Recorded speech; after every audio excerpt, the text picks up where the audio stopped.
तो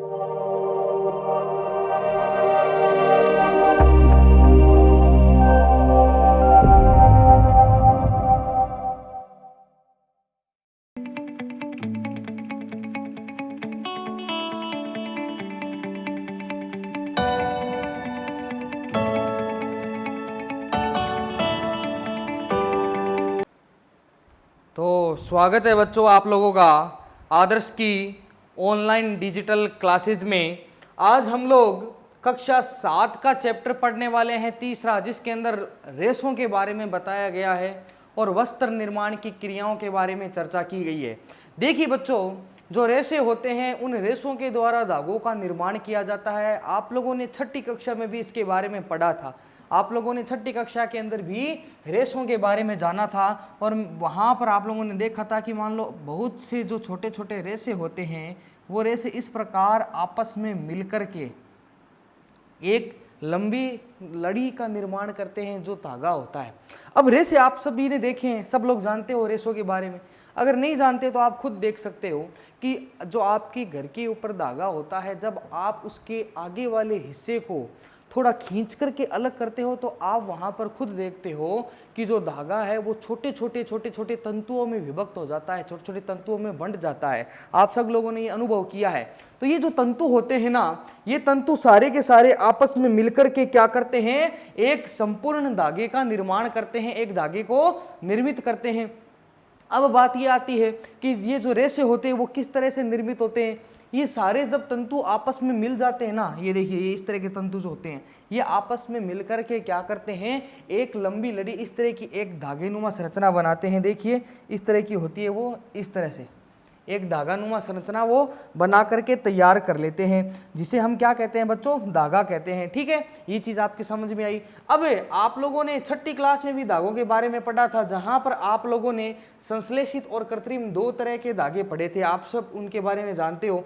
अगर आप लोगों को नहीं पता तो मैं फिर से क्लियर कर देना चाहता हूँ। रेशे दो प्रकार के हैं, एक तो हो गया प्राकृतिक, कर देते हैं चलो, और दूसरा कृत्रिम रूप से। ठीक है, दो तरह के हमने कर दिए। प्राकृतिक कौन से होते हैं, जो सीधे की सीधे क्या कर लिए जाते हैं, प्रकृति से प्राप्त होते हैं, सीधे की सीधे प्रकृति से प्राप्त होते हैं। और कृत्रिम रेशे जिनको निर्मित किया जाता है, निर्मित,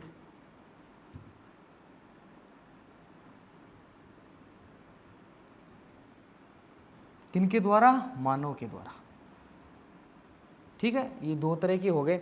अब मानव कैसे बनाएगा, आप सब लोग जानते हो कि एक एग्जांपल देता हूँ। मान लो कोई धागे की फैक्ट्री जो होती है ना, आप सब लोगों ने देखी होगी। उस धागे की फैक्ट्री में क्या होता है, प्रकृति के द्वारा धागों को प्राप्त करके, उन रेशों को प्राप्त करके वहाँ पर ले जाया जाता है। प्रकृति से रेशों को प्राप्त करके उन बड़े बड़े कारखानों में, फैक्ट्रियों में ले जाया जाता है। और जब वहाँ ले जाया जाता है तो विभिन्न प्रकार के केमिकल्स के द्वारा या फिर विभिन्न तरह के साधनों के द्वारा क्या कर लिया जाता है, उनको, उनकी बॉन्डिंग करके, उनके ऊपर कलर लगा करके, उनके ऊपर विभिन्न तरह के रसायनों का उपयोग करके उनको थोड़ा मजबूत कर देते हैं, उनको रंजित भी कर देते हैं। इस तरह से वो क्या हो जाते हैं, कृत्रिम रूप से तैयार होते हैं, वो मानव निर्मित होते हैं। अब आप सब लोगों ने अपने घर के ऊपर धागे की नली देखी होगी जिससे सिलाई की जाती है, जिसके ऊपर पूरा धागा लिपटा हुआ होता है। ठीक है, अब वो अलग अलग रंगों के होते हैं और कुछ तो फैंसी भी आते हैं। क्या आप लोगों ने कभी सोचा है कि ये प्रकृति में तो ऐसा होता नहीं है, पर ये फैंसी कलर उनका आता कहाँ से? उनको यही कृत्रिम रूप से मानव द्वारा निर्मित किया जाता है और उनको एक फैंसी कलर ये दिया जाता है जिससे वो अच्छे दिखाई देते हैं, जिससे वो विभिन्न प्रकार के रंगों से रंजित दिखाई देते हैं। अब रेशों की अगर बात चल रही है तो एक सबसे बड़ा और जो सबसे फेमस रेशे की अगर हम बात करें ना, तो उसके अंदर ऊन आता है। ठीक है, ऊन के बारे में भी चर्चा करेंगे, पर हम थोड़ा इनके बारे में अंतर देख लेते हैं। प्राकृतिक रेशे क्या होते हैं, अब देखिए थोड़ा इनके बारे में थोड़ा और बता दूं आपको डिटेल में। प्राकृतिक रेशे कैसे होते हैं, ये थोड़े कमज़ोर होते हैं और इनका स्ट्रक्चर कैसा होगा, मजबूत। अब बात आती है कि ये कमज़ोर क्यों होंगे और ये मजबूत क्यों होंगे। सिंपल सी बात है, इनको सीधे प्रकृति से प्राप्त करके उपयोग में लिया जा सकता है और प्रकृति से सीधे मिलने के कारण इनका जो स्ट्रक्चर होता है ना, वो कमज़ोर होता है। क्योंकि जो कृत्रिम रूप से तैयार किए जाते हैं, जो मानव बनाता है, उनमें विभिन्न प्रकार के केमिकल डाल करके उनको मजबूत कर लिया जाता है। केमिकल डाल करके उनको क्या कर लिया जाता है, उनको मजबूत कर लिया जाता है, जिससे क्या होता है बच्चों कि ये जो धागे होते हैं इनके जो स्ट्रक्चर होती है, इनकी जो संरचना होती है वो मजबूत हो जाती है। ये आसानी से इनको हम तोड़ नहीं पाते, इतने मजबूत। अब जैसे आप लोगों ने पतंग को देखा है, पतंग के लिए हम डोर काम में लेते हैं। डोर की जो स्ट्रक्चर होती है वो मजबूत होती है, क्योंकि उनको केमिकल के द्वारा और फिर विभिन्न प्रकार के साधनों के द्वारा, प्लास्टिक हो गई, कांच हो गई, उनके द्वारा निर्मित किया जाता है, जिससे उनकी संरचना किस तरह की होती है, मजबूत होती है। पर उसको भी हम तागे की कैटेगरी में डालते हैं, ठीक है। क्यों? क्योंकि वो उनके जो आकार है वो तो डोर का ही है ना, मगर उसको हम कृत्रिम रूप से बना रहे हैं, इसलिए उसका जो स्ट्रक्चर है वो किस तरह का है, वो मजबूत है। अब देखिए भारत के अंदर ऊन का काफ़ी ज़्यादा व्यापार किया जाता है और ऊन को भी खूब प्राप्त किया जाता है। अब ऊन किससे प्राप्त होती है बच्चों, ध्यान देना, यहाँ पर मैंने लिखा है। अब सबसे पहले यहाँ पर एक क्वेश्चन आता है आपके एग्जाम के अंदर, पूछ सकते हैं जानता हूँ रेसे। देखिए जानता हूँ रेसे क्या है, समझाओ। ये क्वेश्चन पूछा जा सकता है, 1 नंबर का या 2 नंबर का ये क्वेश्चन आपके एग्जाम में आ सकता है। तो कोई मेरे को कुछ बता सकता है क्या इसके बारे में, कोई जानकारी हो तो कोई बता सकता है कि भाई जानता हो रेसे क्या होते हैं। जिस भी बच्चे को आते हैं ना वो ईमानदारी से डाउट सेक्शन में जाकर के लिखेगा कि सर हमें इसके बारे में पता था, जानता हो रेसे क्या होते हैं। चलिए मैं इसकी परिभाषा आपको बता देता हूँ, ध्यान दीजिएगा इसके ऊपर। मैं एक परिभाषा लिखता हूँ, वे रेसे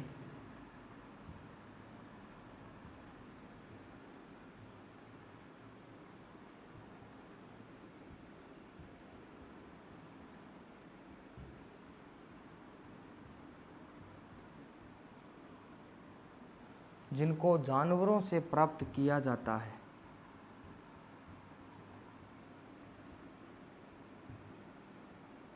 उनको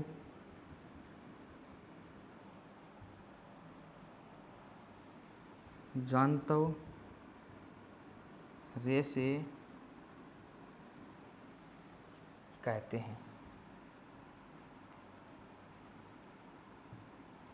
ठीक है। ये रहा, ये इतनी आपकी डेफिनेशन हो गई है।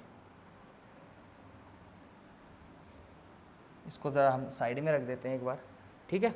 ये रही आपकी ये डेफिनेशन, पीछे से हम इसको हटा देते हैं।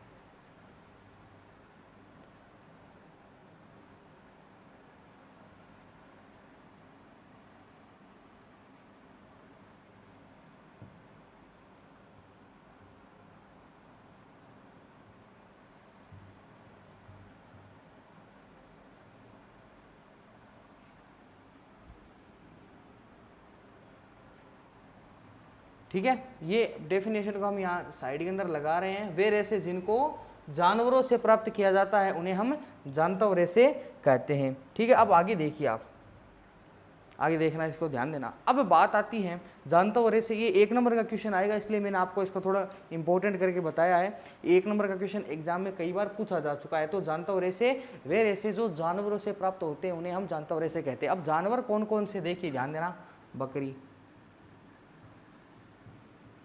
भेड़, ऊंट। आप सब लोग जानते हो इन जानवरों के शरीर के ऊपर मोटी चमड़ी होती है। क्या होती है बच्चों? इन जानवरों के शरीर के ऊपर मोटी चमड़ी होती है, और वो जो मोटी चमड़ी होती है वो पूरी की पूरी बड़े बड़े बालों के द्वारा ढकी होती है। आप सब लोगों ने भेड़ को देखा है ना, भेड़ का जो शरीर होता है ना वो पूरा का पूरा बालों से ढका हुआ होता है ना। तो वो जो भेड़ होती है उनका पूरा शरीर बाल से ढका हुआ होता है, और ये जो बाल होते हैं ना काफ़ी घने होते हैं। जो भेड़ की त्वचा है, देखिए ध्यान देना, मान लो कोई ये भेड़ है, एक एग्जांपल समझना आप, इस भेड़ की त्वचा के ऊपर यहाँ बालों की लेयर शुरू होती है इस तरह से, और इस त्वचा और इसकी लेयर के बीच में ये जो स्थान दिख रहा है ना आपको, ये देखिए यहाँ पर हवा भरी हुई होती है। ये देखिए, ये ऊपर बाल हो गए, बाल के नीचे हवा, हवा के नीचे क्या है बच्चों, ये त्वचा है। इन दोनों के मध्य में ये इस तरह नहीं है कि बाल हवा के अंदर लटक रहे हैं, ऐसे नहीं होंगे। ये जड़ें तो इसके अंदर त्वचा में होती है, पर इनके मध्य के अंदर, जड़ों और इन बालों के मध्य में हवा का क्या होता है, सर्कुलेशन होता रहता है, ये घूमती रहती है। अब ये हवा इसके लिए ज़रूरी क्यों है? देखिए ध्रुवीय क्षेत्रों के अंदर, यानी कि जो सर्दी वाले इलाके हैं, जिन स्थानों पर 12 महीने बर्फ जमी रहती है उन स्थानों पे जो भेड़ें पाई जाती है ना, उन भेड़ों के शरीर के ऊपर ये आइसोलेशन का काम करते हैं, यानी कि इंसुलेट करते रहते हैं, उसके शरीर को इंसुलेट करते रहते हैं। ठीक है, अब इस इंस्टॉलेशन ये जो क्रिया होती है असल में अगर मैं बात करूं, ये इनके शरीर को गर्म रखने का काम करती है। जो हवा होती है ना, हवा के एक परत को जो उष्मा होती है वो भेद करके आगे नहीं जा सकती। हवा की परत को जो उष्मा है वो भेद कर आगे नहीं जा पाती, जिसके कारण जो बाहर की जो ठंड है ना वो इसके शरीर में प्रविष्ट नहीं होती है और बालों के कारण और इस परत के कारण वो वहीं पर रुक जाती है, जिससे ये भेड़ सर्दी से बची रहती है, इनके शरीर पर कोई समस्या नहीं आती। अब क्या होता है कि इनके शरीर के ऊपर जो ये बाल है ना, ये बाल काफ़ी ज़्यादा इंपॉर्टेंट होते हैं। क्या किया जाता है इन बालों से बच्चों? कपड़ों का निर्माण किया जाता है। किन का निर्माण? कपड़ों का। ऊनी कपड़े आप लोगों ने देखे होंगे, कपड़ों का निर्माण किया जाता है। पायदान, सर्दियों में काम आने वाले पायदान हो गई, कंबल, और भी कई वस्त्र ऐसे हैं जिनका निर्माण हमें इनके द्वारा कर सकते हैं, और ये काफ़ी ज़्यादा इम्पोर्टेंट भी होते हैं। ये काफ़ी ज़्यादा इम्पोर्टेंट भी होते हैं। इसका सबसे बड़ा रीज़न क्या है कि सर्दियों में अगर हमें बचना है ना, तो हमें को क्या करना होगा बच्चों कि इन्हीं कपड़ों का यूज करना होगा। और ये कपड़े किससे निर्मित होते हैं? इन्हीं ऊन से निर्मित होते हैं। ये चीज़ आप ध्यान रखना। अब बात आती है कि ये जो ऊन है हम किस तरह प्राप्त कर सकते हैं, ये भी काफ़ी इंपॉर्टेंट क्रिया। देखिए, भेड़ का जो शरीर होता है वो पूरा का पूरा बालों से ढका हुआ होता है। ठीक है, अब जो व्यक्ति भेड़ के शरीर से ऊन को कलेक्ट करता है ना, वो क्या करता है, एक बार इस भेड़ को पकड़ करके इसे जहाँ पर बालों की कटाई की जाती है उन स्थानों के ऊपर ले जाता है। अब ये जो बाल होते हैं वो किसी मशीन के द्वारा उसके शरीर से काट करके पृथक कर लिए जाते हैं। और जब इन बालों को एक जगह एकत्रित कर लिया जाता है तो इन्हें जो कारखाने होते हैं जहाँ पर ऊन का निर्माण किया जाता है वहाँ पर भेज दिया जाता है। और उस स्थानों के ऊपर क्या करते हैं, पहले तो ऊन की सफाई की जाती है ताकि उनके अंदर कोई बैक्टीरिया ना रहे, उनके अंदर कोई हार्मफुल कोई ऑर्गेनिज्म जो माइक्रो ऑर्गेनिजम्स होते हैं वो ना मौजूद रहें। तो उनको क्या कर लिया जाता है, पहले तो साफ कर लिया जाता है। और अगर उनके अंदर कोई कचरा रहता है या फिर कोई माइक्रो जो सूक्ष्म जीव अगर उनके अंदर पजे हुए होते हैं या फिर फंसे हुए होते हैं तो उनको वहाँ से हटा करके अलग कर दिया जाता है, उनको वहाँ से निकाल दिया जाता है। तो इससे होता क्या है कि जो ऊन है वो शुद्ध रहती है, उनके अंदर कोई समस्या नहीं आती। ठीक है, अब क्या कर रहे हैं कि उन ऊनों को विभिन्न तरह के केमिकल्स के द्वारा शुद्धिकरण के पश्चात उनको रंगों के द्वारा रंजित किया जाता है, विभिन्न तरह की मशीनों में डाल करके उनको अलग अलग आकार प्रदान किया जाता है। और यहाँ तक कि वाइंडिंग जो मशीनें होती हैं उनके द्वारा, वाइंडिंग बोला है मैंने, ठीक है, उनके द्वारा क्या कर लिया जाता है, उनको पतले धागों में भी परिवर्तित करके उनको आगे की ओर परिवर्तित करा दिया जाता है और नलिकाओं के ऊपर लपेट करके उनका मार्केट के अंदर उनका बेचने के लिए उनको भेज दिया जाता है। तो इस तरह से उन ऊन का जो बाल थे उन बालों से ऊन का निर्माण करके फैक्ट्रियों के अंदर बाजारों में उन्हें बेचने के लिए हमें भेज देते हैं। तो इस तरह से क्या होता है, ऊन का निर्माण होता है। अब बात क्या आती है बच्चों की, जो ऊन है इनका उपयोग हम कहाँ कहाँ करते हैं, मैंने बताया कपड़े के निर्माण में, पायदान के निर्माण में, और जो बड़ी बड़ी ऊन की कंबलें होती हैं उनके निर्माण में भी उनका खूब उपयोग किया जाता है। अब बात आती है कि ये जो ऊन है वो हमें सर्दियों से कैसे बचाती है, आपके दिमाग में प्रश्न हो रहा होगा। देखिए, ऊन के ऊपर क्या होता है, एक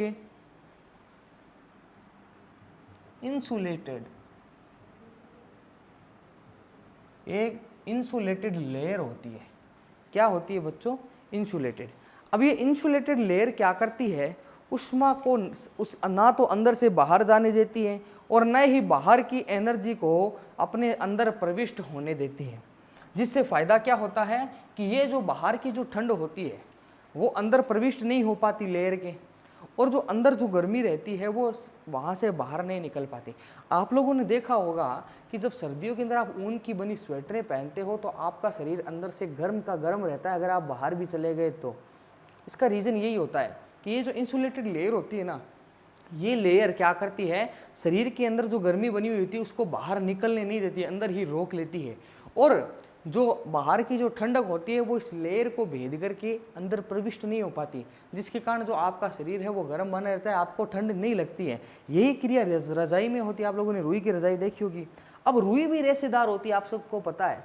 आप लोगों को अगर रुई की रेशे देखने हैं ना तो आपको एक काम करना होगा, घर पे रुई सभी की मिल जाएंगी, और रुई को लेकर के आप एक हाथ में पकड़िए और दूसरे हाथ से धीरे धीरे उसके ऊपर की एक परत को खींचते चले जाइए।